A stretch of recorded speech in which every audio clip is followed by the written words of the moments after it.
So what we're going to do is we're going to look at shape of molecules and the implications of this. And when we're doing shapes of molecules, we're really talking about our VSEPR diagrams. Okay, our VSEPR theory is the theory that we use to come up with the shape of our molecule, and it's an acronym for valence shell electron pair repulsion theory. It states that the electrons in the valence energy level are going to repel each other and want to be as far apart as possible. And the repulsion of the electrons in the valence energy level is what gives us its shape. Okay. And for this, what we're going to do is we're going to use our AXE format, where A represents our central atom, X is the number of bonds on the central atom, and E is the number of lone pairs. Okay. So if we have 2 bonds on our central atom, we have an AX2, and it'll be linear. If we have 3 bonds on our central atom, it's an AX3, and we're trigonal planar. 4 bonds on our central atom is tetrahedral. 3 bonds and 1 lone pair is trigonal pyramidal. And to 2 bonds with 2 lone pairs, it's bent. You'll be given a chart with these shapes. So let's take a look at an example. And what we're going to do with this example is we're going to carry these next 2 examples all the way through to not only determining the shape, but also determining the intermolecular forces. So first thing we need to know is how many electrons we have from their valence energy level. And now what we're going to do is we'll start building the molecule. We know that silicon is going to be our central atom because it has the highest bonding capacity and its lowest electronegativity. Then we're going to single bond each of our atoms to silicon, our central, and we're going to subtract 4 electrons from the total, 2 for each bond. Then we're going to give each of our oxygens enough electrons so that the peripheral atoms have their octet, so they each need 6 more, which leaves us with no electrons left. Now, the silicon needs to have 8 to satisfy its octet, and right now it only has 2 in from each of these bonds, giving it a total of 4.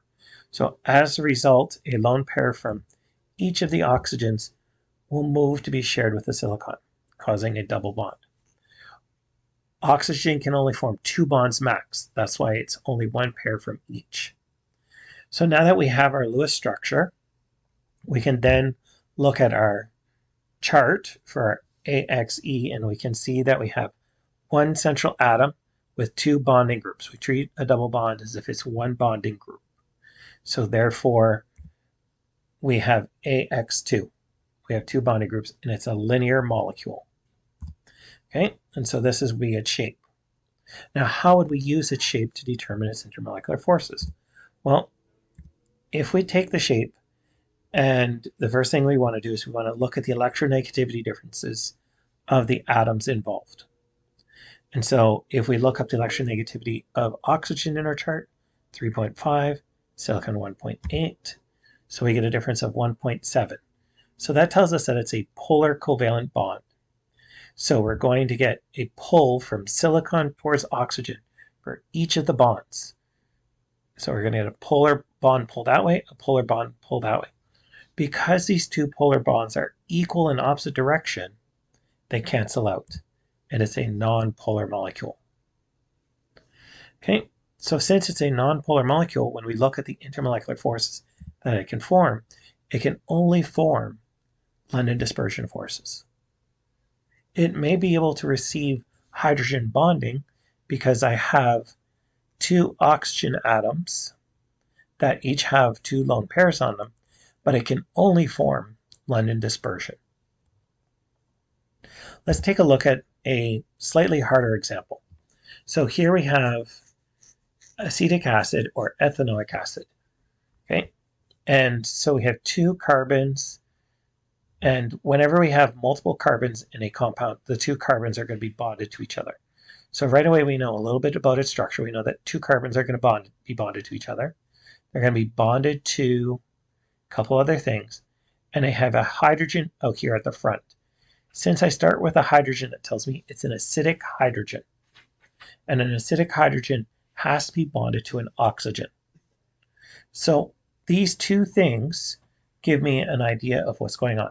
First off, that I have two carbons that will be bonded to each other, and I have an acidic hydrogen that has to be bonded to an oxygen. Okay, so we will determine the number of electrons that I have, number of electrons that I require, and I'll come up with my number of bonds. Okay, each carbon has 4 valence electrons, hydrogen has 1, oxygen has 6. Carbon and hydrogen each require 8. Carbon and oxygen, each require 8. Hydrogen requires 2. So I can get my number of bonds because it's my required minus our have divided by 2. And then I can get my lone pair electrons. So now what I can do is I can start arranging. And so I'm going to write them out. And because of information that I know, but also I would give you this information when I give you the structures to draw, I would probably write it slightly different. I would probably write it as HCH3 CO2. And that would tell you that one carbon is bonded to 3 hydrogens, one carbon is bonded to 2 oxygens, and I have a hydrogen over here that'll be my acidic hydrogen. So my first step is to add my 8 bonds. And so I'm going to go 1, 2, 3, 4, 5, 6, 7, single.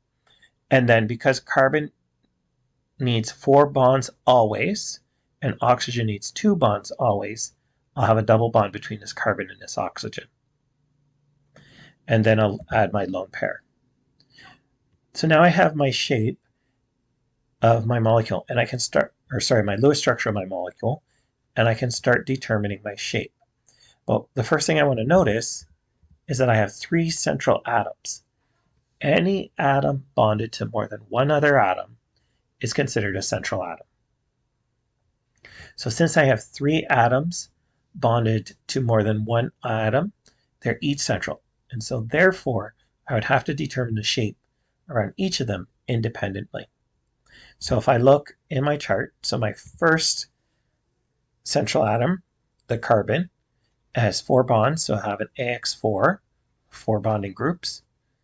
My second carbon has 1, 2, 3 carbon groups, because we treat a double bond as if it's 1 carbon group, so it's an AX3. And then my oxygen has 2 bonding groups and 2 lone pairs, so it's an AX2E2. So that means that my first carbon, my first central atom, will have a tetrahedral shape. My second carbon will have a trigonal planar. And my third central atom, the oxygen, will be bent. So now, when we want to go and draw this, what we want to do is we want to put as many central atoms on the page as possible. So what I'm going to do is I'm going to start off just adding my central atoms and the bonds, and then we'll add the peripheral atoms in the appropriate location after. So I know my first carbon is tetrahedral, so I'm going to place a tetrahedral. So now I have the tetrahedral shape around this carbon, and I can put 2 molecules on the page, 2 other atoms. So I'm going to put 1 hydrogen, but I'm going to put this carbon on the page as well, because it's a central atom as well. And so therefore, I'll add my second carbon. And so I can see here I have my tetrahedral around this. I have my trigonal planar around here. And then I'm going to add my oxygen here so that I get my bent. So now I can see the tetrahedral around this one, trigonal planar around this one, and the bent around this one. Now what I'll do is I'll add my peripheral atoms for the first carbon. So I add the 3 hydrogens, I add the oxygen for the second, and the hydrogen on the oxygen. So now that I have my shape, I can start looking at my polar bonds and see if they cancel out. So I'll compare the electronegativities. And so the carbon to oxygen, I can see has a delta En of 1, so it's a polar bond. So this is a polar bond, this is a polar bond. The delta En between oxygen and hydrogen is polar, so that's a polar bond.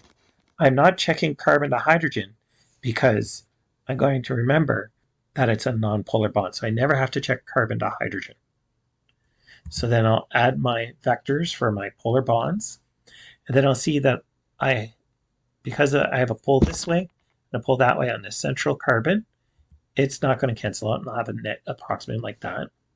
And I have a pull this way and a pull that way on this central atom, and so it will have a pull like that. Now these two net polarities, they're on different central atoms, so they can never cancel out. So as a result, this is a polar molecule. And if I went to look at the intermolecular forces that it could form, it would be London dispersion, because London dispersion forces form between everything. Since it's a polar molecule, it'd be dipole-dipole. And because I have a hydrogen bonded to an oxygen, it can form hydrogen bonding. Also, because I have two oxygens, it can also receive hydrogen bonding.